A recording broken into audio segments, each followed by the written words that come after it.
The time to act on climate is now, and we must meet Mother Nature's test of 1.5 degrees Celsius of global heating. Beyond cutting carbon emissions, we need to remove gigatons of carbon dioxide from the atmosphere by 2050. Otherwise, we're shooting right past our limit of safety. Once you're past the limit of safety, adding no further emissions isn't enough. You have to claw back the excess carbon. Hi, I'm U.S. Senator Chris Coons from Delaware. I want to talk with you briefly about the Federal Carbon Dioxide Removal Leadership Act that I've introduced with Senator Sheldon Whitehouse of Rhode Island. This bill would create a federal market for carbon removal technologies like direct air capture that are critical to reaching our national climate goals. This federal CDR Leadership Act is also led in the House by my friends Congressman Tonko of New York and Peters of California.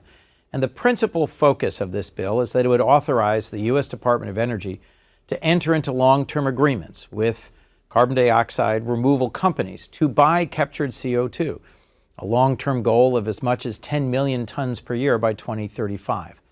This would be one of the first major demand-side signals for CDR, and it would help drive investment in CDR technologies and deployment to ensure the United States has the infrastructure to be a global leader.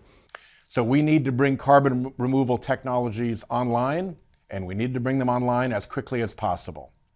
The $3.5 billion from the bipartisan infrastructure law will help us get there, but additional investments now will be immensely valuable down the road.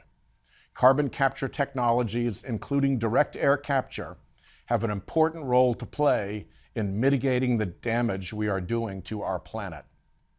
I introduced the Federal CDR Leadership Act with Senator Coons because investments in these technologies are critical.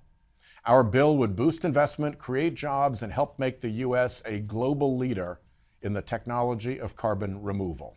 It would help promote innovation and the development and deployment of new technologies by setting aside funds for highest value technologies. And it would prioritize projects in areas that are being negatively impacted by the clean energy transition and help create sustainable clean energy jobs. I'm so grateful to Senator Whitehouse for his long-standing leadership in this area, and I look forward to working with him further on this.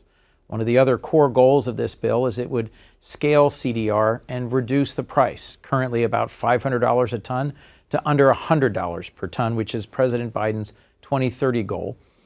This bill also addresses via a maximum price for carbon dioxide removal that increases every year.